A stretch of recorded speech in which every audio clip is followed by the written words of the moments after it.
Never trust a car that looks calm after hitting a pothole, because what you don't see might already be breaking underneath.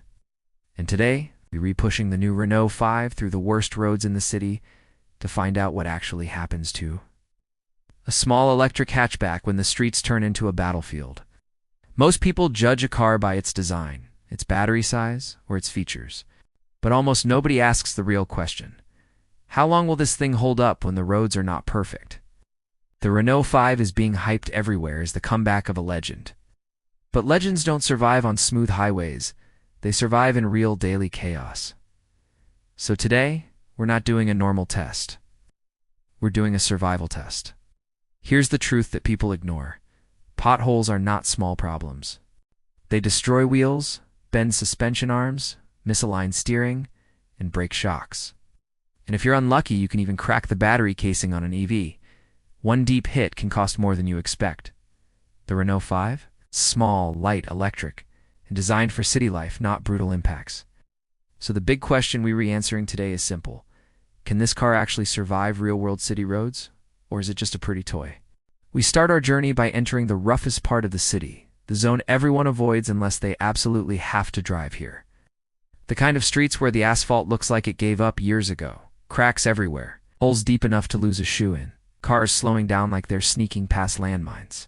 Before hitting anything serious, I pay attention to the suspension feel. The Renault 5, it's soft, you can feel the body float a little. It's comfortable for normal driving, but soft suspensions often suffer the most when the road turns violent. We hit the first bunch of shallow potholes. Nothing too crazy yet. The car handles them fine. The damping is smooth. No loud noises. That's always the easy part. Small potholes are like warm-up punches. They don't tell you how strong the car really is. The next patch, though, is where the real test begins. A cluster of uneven craters. Some deep, some sharp-edged, some almost hidden because they're filled with muddy water. You never know which one is dangerous until you're inside it. I take the Renault 5 through at a moderate speed, not too fast, not slow enough to baby the car. And instantly, the suspension gets punched from all directions. You feel the thump under the seat. The wheel shakes in your hands. The body gets pulled to one side. What the car does next says everything. It recovers.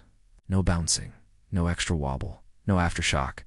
The damping resets quickly. And that's a good sign, but the test isn't done. We're heading toward what I call the crater alley, a long strip of massive, unavoidable holes. It's the kind of road that makes every driver think, why didn't I just stay home? I take the Renault 5 straight through it. This time, the hits are louder. The front suspension bottoms out once. The rear wheels lift slightly on one particular impact. The car is clearly struggling, but it's still holding together. No metal scraping, no knocking sounds, no warning lights on the dash. And here's something interesting. The EV architecture makes the car feel heavier on the lower side because of the battery pack. That extra weight normally makes pothole hits worse. But Renault seems to have tuned the suspension stiff enough at the base to protect the main structure. Next, we check the alignment by letting go of the steering wheel on a smooth stretch. The car still drives straight. That's rare after hitting potholes this hard. Then we move into the part of the city where the potholes are less obvious, the sneaky ones. The ones you hit while turning. These are the real suspension killers, because the car absorbs the impact at an angle. So I drive through a tight street with broken corners. Every time the front wheel drops inside a hidden dip, you feel the car twist a bit. This is where cheaper builds usually start making interior rattles, dashboard creaks, door panel vibrations, plastic clicking. But surprisingly, the Renault 5 stays quiet. That means the chassis rigidity is better than expected. Now comes the worst part of the test, the deep single drop. This is a pothole so big it looks like someone dug it on purpose. Right. Almost every driver moves to the opposite side of the road just to avoid it, but we're not avoiding anything. I slow down a little, line the car up, and drop the wheel inside. The suspension compresses to the maximum. You hear a loud clunk, but not the dangerous kind. More like a full compression hit. The car takes it. The wheel climbs back out. The car continues. No warning messages, no ABS errors, no traction control panic. This is where I start to understand something. The Renault 5 might look cute, but it's not weak. Next, I check under the car for visible damage. No leaks, no cracked plastic, no broken battery shield. The shocks are warm, but not overheated. The springs are intact. But the real question remains, is the suspension already worn down, or can it keep going? To find out, we have to do something extreme. We're going to repeat the entire route, but this time, we're going a little faster. This is where most cars show their hidden weaknesses. The first time, they survive. The second time, things start to break. On our second run through the crater alley, the car feels different. The suspension is still working, but the hits feel a little sharper. It's a subtle change, but it's there. The damping is probably getting tired. But even then, there are no new noises, no signs of critical failure. We hit the deep single drop one last time, same clunk, same recovery. It's impressive. This car is built tough. So what's the verdict? Is the new Renault 5 just a pretty face? Absolutely not.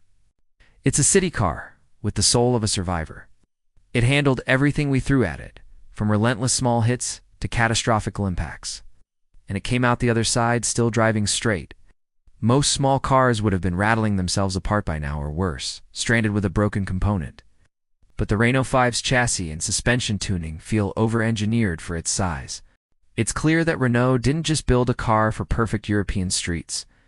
They built a car that could handle the chaos of the real world. For anyone worried that a small, stylish EV would be too delicate for their daily commute, this test should put those fears to rest. This thing is a little fighter. Thanks for watching our extreme test of the Renault 5. If you want to see more real-world car survival tests, make sure to subscribe and hit that notification bell so you don't miss the next one. Let me know in the comments which car you want to see us push to the limit next. See you in the next video.